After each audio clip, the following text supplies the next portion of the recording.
रमज़ान उल मुबारक का पहला दिन था। हातिफ खुशी से सुबह उठा और वज़ू करके फजर की नमाज पढ़ने के बाद दादा जान के पास आया। हातिफ बोला, दादा जान, रमज़ान में हमें क्या करना चाहिए ताकि अल्लाह हमसे राज़ी हो जाए? दादा जान मुस्कुरा कर हातिफ के सर पर हाथ रखते हैं।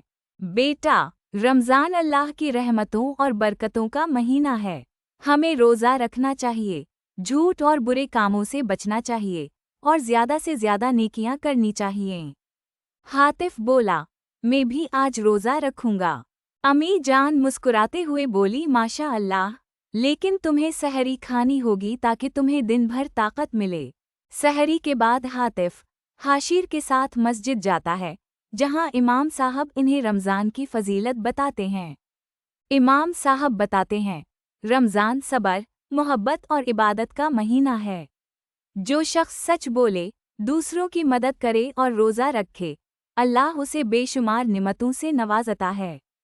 हातिफ और हाशिर खुश होकर अहद करते हैं कि वो पूरे रमज़ान नेकियां करेंगे। इफ्तार के वक्त हातिफ और इसकी अम्मी खजूर और शरबत से इफ्तार करते हैं। दादा जान दुआ करते हैं, या अल्लाह, हमें रमज़ान की बरकतों से माला माल कर और हमें अपनी राह पर चलने की तौफीक दे।